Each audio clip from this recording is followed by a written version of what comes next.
Hunter चाहे की हालत खराब हो रही थी। अब जिन्हों के पास बस एक ही तरीका था। वो कैमरामैन से जल्दी कैमरा बंद करने को कहता है, नहीं तो वो उसे तोड़ देगा। फिर टस्क मिन ब्योंग यू की बॉडी लेकर आ जाता है। बिग जिनवू से पूछता भी है कि आखिर वो ब्योंग की बॉडी के साथ करने क्या वाला है, पर जिनवू कोई जवाब नहीं देता। अभी उनके पास टाइम नहीं है। अब जिनवू जल्दी से ब्योंग की बॉडी को अराइज कर देता है। सभी उसे देखकर हैरानी हो जाते हैं। दूसरी तरफ जापान के बचे हुए हंटर्स सेकंड स्ट्राइक टीम की तरफ जा रही थी, चेयरमैन मात्सुमोटो के मुताबिक प्लान 9 को शुरू करने के लिए। पर होशिनो अभी भी डरा हुआ था। तुम हमें फिर से उस आइलैंड पर भेज रहे हो जहाँ पर वो मॉन्स्टर अभी भी है? तुम पागल हो क्या? पर उनका कम्युनिकेटर कहता है कि वो वेरिएंट मारा गया। उनके एक हंटर ने उसे मार दिया। ये सुनकर तो होशिनो भी हैरान हो जाता है। क्या? मारा गया? उधर सभी हंटर्स हैरान थे। ये सिर्फ समनिंग मैजिक नहीं था। तभी ब्योंग जल्दी से चाय के पास पहुंचकर उसके सारे चोटों को हील कर देता है। सभी लोग जिनू की रियल पावर देखकर हैरान थे। वो समझ सकते हैं कि वो क्यों नहीं चाहेगा कि ये टीवी पर आए। पर बेक जिनू से कहता है कि अगर वो एक हंटर के तौर पर बैटल करना जारी रखना चाहता है तो उसे यकीन है कि ब्योंग की पावर बहुत काम आएगी। लेकिन उसे फाइटिंग से नफरत थी, इसलिए बेक चाहता है कि वो ब्योंग को बैटल फील्ड में ना ले जाए। वैसे जिनू ने भी यही सोच रखा था, इसलिए वो ब्योंग के पास आकर एक्सट्रैक्शन रिलीज कर देता है। ब्योंग जाते जाते बेक की तरफ देखकर एक छोटा सा स्माइल दे देता है। ये देख के तो बेक की आंखों में आंसू ही निकल पड़ते हैं और उसे शुक्रिया करता है। आरिगतो गुजाइमस। दूसरी तरफ जापान के हंटर एसोसिएशन का चेयरमैन मात्सुमोटो काफी ज्यादा गुस्से में था, ये जानकर कि चिन्वू ने उस नए वेरिएंट को हरा दिया। लेकिन वो आया कहाँ से? उसे तो लगा था कि वो रेड में शामिल ही नहीं होगा। इंटरनल टीम को भी समझ नहीं आ रहा था कि वो कहाँ से आया। फिर चेयरमैन से पूछते कि क्या उन्हें प्लान 9 के साथ आगे बढ़ना चाहिए। चेयरमैन थोड़ा सोचकर निराशा में अपनी टीम से पीछे हटने को कहता है। तुरंत पीछे हटो। आइलैंड के चारों तरफ से बचे हुए आंट्स अब लोगों पर हमला कर रहे थे और मेन लैंड तक पहुंच रहे थे। पर हंटर गिल्ड का सेकंड क्योहन की टीम और रेपर गिल्ड के हंटर्स आंट से लड़ रहे थे। वो उन्हें रोके हुए थे मेन लैंड तक पहुंचने से। अभी भी बहुत से आंट बचे हुए थे जो क्वीन के मरते ही और अपने लीडर को खोते ही पागल हो चुके थे। वैसे आइलैंड पर स्ट्राइक टीम की मदद के लिए रिकवरी टीम भी पहुंच चुकी थी। वो जल्दी से प्लेन में बैठ जाते हैं। उन्हें जल्दी करना होगा इससे पहले कि वो आंट्स उनका रास्ता रोक दे। लेकिन जिनवू अभी भी उसी गुफा में था। वो बचे हुए एग्स और आंट्स को ठिकाने लगाया था और उसके लिए तो ये आसान भी था। वो इग्रिस के स्वॉर्ड को समन करता है और एक तगड़े वाला हमला करता है, जिससे एक ही बार में बहुत से आंट्स ढेर हो जाते हैं और बाकियों को तो वो अपने जनरल्स पे छोड़ देता है। इतने सारे आंट्स को मारने के बाद उसका काफी लेवल अप हो गया था और अब वो लेवल अप करते हुए लेवल 99 से 100 तक पहुंच जाता है। अब बारी थी मेन काम का। जिन्हों जल्दी से उस ब्लैक आर्ट के पास पहुंच जाता है और उसे जल्दी से अराइज करता है। लेकिन वो जैसे ही अराइज करता है वो एक अंधकार में फंस जाता है। उसे समझ नहीं आ रहा था कि ये अंधेरा है क्या, मुझे कुछ महसूस नहीं हो रहा। तभी वो फिर से नॉर्मल हो गया था। वो उसके बारे में सोच ही रहा होता है कि पीछे से वो ब्लैक आंट अपने एग्स को तोड़कर बाहर निकलता है। अब वो भी जिन्हू के शैडोज में से एक बन गया था। उसे राइज करने के बाद जिन्हू बाकी आंट्स को राइज करने के लिए जाने लगता है, पर तभी तभी पीछे से आवाज आता है, मेरे किंग। जिन्हू हैरान था और वो पीछे मुड़कर उस आंट से पूछता है कि क्या उसने अभी कुछ बोला। हाँ, कहते हुए वो आंट घुटने के बल बैठ जाता है और कहता है, मेरे किंग, मैं आपसे रिक्वेस्ट करता हूँ कि आप मुझे एक नाम दे। जिन्हू ये सुनकर बहुत ज्यादा हैरान हो जाता है क्योंकि दूसरों शैडोज में से कोई भी बात नहीं कर सकता था। जिन्हू ने कभी भी जनरल रैंक का शैडो नहीं देखा, इसलिए वो सोचता है कि शायद नए रैंक की वजह से ये बोल सकता होगा। फिर वो उस आंट से पूछता है, मैंने ही तुम्हें मारा था, क्या तुम अभी भी मेरी बात मानने को तैयार हो? तभी वो आंट कहता है, मैं मरा नहीं, तुम्हारे हाथों मेरा पुनर्जन्म हुआ है। मैं खुशी से भर गया हूँ। मैं हमेशा आपकी सेवा करने की कसम खाता हूँ। प्लीज मुझे एक नाम दो। जिन्हों थोड़ा सोचकर उसका नाम बीरू रखता है। आज से उसका नाम बीरू है। ये सुनकर बीरू फक्र महसूस कर रहा था। उसके बाद जिन्हों फिर अपने काम पर लग जाता है, बाकी आंट्स को अराइज करने का। दूसरी तरफ बचे हुए आंट्स मेनलैंड तक पहुंच रहे थे, लेकिन वहां मौजूद हंटर्स उन्हें रोके हुए थे। वो लोग उन्हें मेनलैंड तक पहुंचने नहीं दे रहे थे, लेकिन उनकी संख्या बहुत ही ज्यादा थी। जिन्हों बीरू के साथ पहाड़ी से वहां का नजारा देख रहा होता है। जिन्हों बीरू से पूछता है, क्या तुम मेरे लिए इनकी गिनती कम कर सकते हो? फिर बीरू भी कहता है, अगर यही तुम्हारी इच्छा है मेरे किंग, तो जरूर। फिर जल्दी वहां से उड़ जाता है।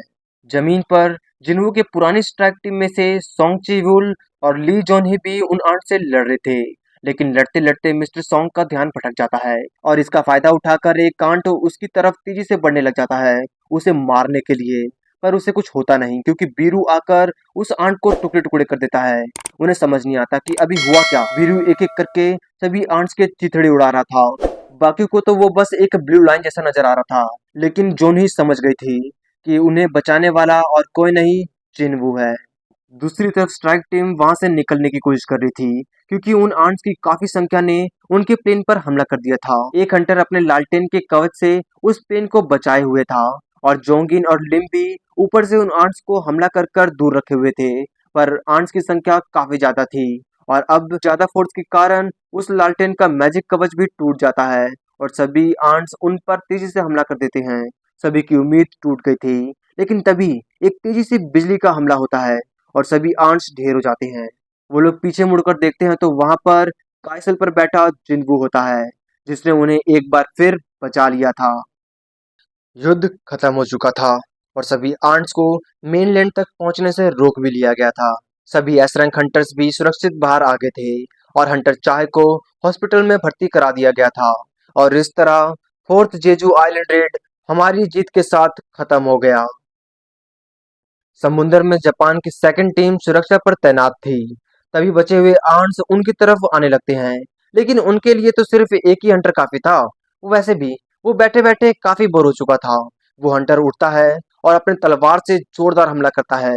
उस हमले से सभी आर्म्स एक बार में ही ढेर हो जाते हैं। उस हंटर को निराशा होती है क्योंकि उसे मजा नहीं आया। अगर इन कीड़े मकोड़ों की जगह वो ब्लैक आंट होता तब शायद थोड़ा मजा भी आता। दुख की बात है, रेड खत्म हुए काफी दिन हो चुके थे। विक्टिम्स के लिए एक मेमोरियल बनाया गया था और भारी मात्रा में भीड़ उन्हें श्रद्धांजलि देने आई थी। सभी हंटर्स के साथ जिन्हू भी आया था और टीवी चैनल्स पर सिर्फ जिन्हू की बात चल रही थी। अगर जिन्हू नहीं होता तो रेड सफल नहीं हो पाती। कुछ का मानना था कि उसके बिना हम हार चुके थे, लेकिन कुछ लोग उस पर सवाल उठा रहे थे, ये कहकर कि अगर वो पहले ही वहां पर आ जाता तो क्या हम और लोगों को मरने से नहीं बचा लेते। चेयरमैन गो जिन्वू को लेकर अपने ऑफिस में आ जाते हैं और फिर जिन्वू का शुक्रिया करते हैं फोर्ट जेजू आइलैंड रेड में अपना पावर देने के लिए। लेकिन जिन्वू अभी भी सोच रहा था कि अगर वो जल्दी आता तो वो मिन बियंग को बचा लेता। पर चेयरमैन गो उसे हौसला देते हैं कि आखिर उसने 5 हंटर्स को तो बचा लिया। फिर वो जिन्वू से पूछते हैं कि आखिर उसका फ्यूचर को लेकर क्या प्लान है। अब सब ने उसकी पावर को देख लिया है, ना जाने कितने तुम्हारे पीछे पड़े होंगे तुम्हें अपने टीम में लेने के लिए। जिन्वू थोड़ा सोचकर कहता है, मैं अपनी खुद की गिल्ड शुरू करने की सोच रहा हूँ। घर लौटते वक्त जिन्वू बहुत बड़ी ट्रैफिक में फंस चुका था। वो जिन्हो से बात कर रहा था कि चेयरमैन गो ने गिल्ड के लिए मंजूरी दे दी है। ये सुनकर जिन्हो बहुत ज्यादा खुश हो जाता है और उसके साथ हांग सॉन्ग भी। मुझे गिल्ड में लेना मत भूलना, मैं बहुत कामती हूँ। जिन्हो मुस्कुराकर फोन काट देता है। उसके रखते ही चेयरमैन गो का कॉल आता है। चेयरमैन गो बताते हैं कि हाईवे के आगे एक बी रैंक गेट खुला है, इसलिए ट्रैफिक लगी हुई है। हंटर को पहुंचने में वहां पर टाइम लगेगा, पर जिन्वू को ट्रैफिक में फंसे नहीं रहना था, इसलिए वो उसे निपटाने के लिए चला जाता है। ट्रैफिक बहुत ज्यादा थी, इसलिए गेट के सिक्योरिटी हेड को पता चलता है कि हंटर्स भी ट्रैफिक में फंस चुके हैं, उन्हें आने में टाइम लगेगा। ये सुनकर वो काफी ज्यादा परेशान हो जाता है। तभी वहां पर जिन्वू आ गया था और कहता है कि वो गेट बंद करने आया है। उसे पता था, मैनेजर वो ने बताया था बाकी के हंटर्स आने ही वाले होंगे।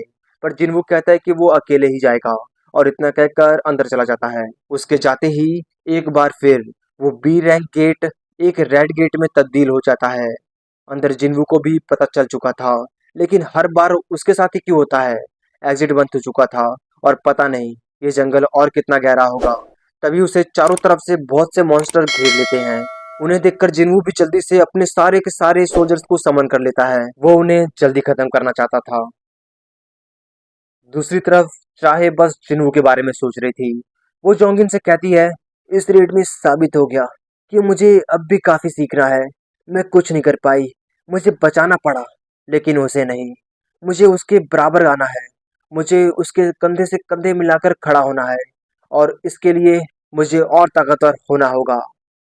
रेड गेट के अंदर जिन्हों के सोल्जर्स उन मॉन्स्टर पर बहुत बुरी तरह भारी पड़ रही थी। अब तो उनके पास बेरू भी था। उन्होंने मिलकर उन सभी मॉन्स्टर को ढेर कर दिया था उन सभी को हराने के बाद सभी सोल्जर्स और जनरल्स घुटनों के बल बैठ जाते हैं और तभी उनके बीच में से स्वैग में चलते हुए जिन्वो आगे बढ़ता है और फिर अपना टाई ढीला करते हुए कहता है, अगले टारगेट की तरफ।